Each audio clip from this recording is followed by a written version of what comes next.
Yo, what's going on, guys? It's Houston Sports Talk back into the video day. And today, earlier this week, the Houston Texans extended Nico Collins, 25-year-old wide receiver who is,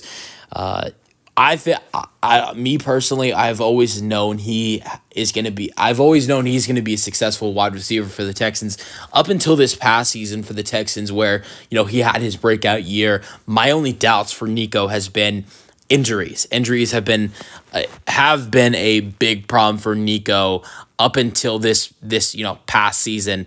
Nico, who this was his third season, had a breakout year. 2022 had a great season. And it's not like he was having bad seasons, but he only plays 10 games in his second year. He put up almost 500 receiving yards and 2 touchdowns, which are good numbers for only 10 games. That's missing 7 games and having a poor quarterback in Davis Mills. And then his rookie season had 446 receiving yards and 1 touchdown, missed 3 games, and had terrible quarterback play again with Tyrod Taylor and Davis Mills. So I knew that Nico Collins could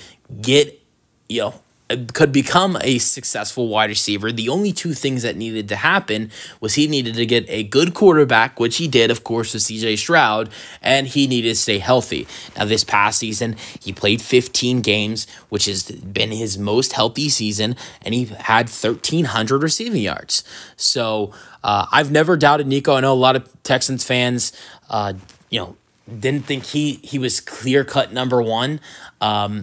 I could consider myself one of those fans who kind of sometimes didn't think, all right, this guy's not number 1 wide receiver caliber, but I've always known he's had talent, but the question has always been for Nico Collins is, all right, can you stay healthy? And can we get you a good quarterback? And the Texans this past offseason and regular season figured both of those problems out, drafting C.J. Stroud, and then the regular season, of course, Nico Collins stayed healthy.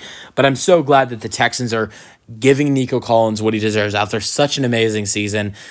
I don't know where the Texans, everybody talks about Tank Dell and, the chemistry that him and C.J. have, and that's true. He's a great wide receiver. He's going to be great for the Texans in the future with C.J., but Nico is a lot better than Tank, and I believe that he is CJ's true number 1 wide receiver. And he had 1,300 receiving yards this past season with the Texans.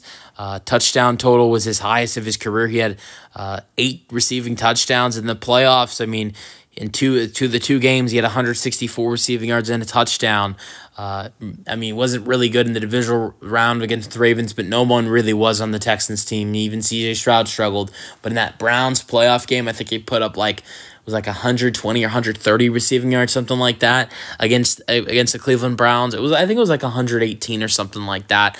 But yeah, he's been terrific for the Texans really his whole career. But up until this season, the only difference that was made for Nico Collins in the 2023 season was staying healthy and having a way better quarterback before, but that's exactly why the Houston Texans are giving giving Nico Collins, well, yes, they're giving CJ Stroud as well, but giving Nico Collins a 3-year, $75 million extension. And the reason why, I said CJ Stroud an accident, but it's not really an accident because they are giving CJ Stroud this gift that is Nico Collins, and their chemistry is amazing.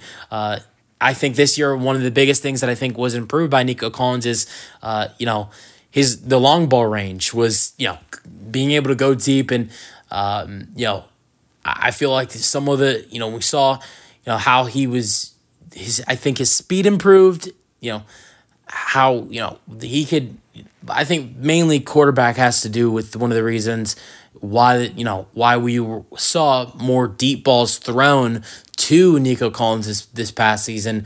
But I felt like that was a big difference as well because we saw more deep balls thrown to Nico Collins in his 3rd season this past year than we did in year 1 or year 2. So excited for this extension. Let me know your thoughts in the comment section, and peace out. Go Texans.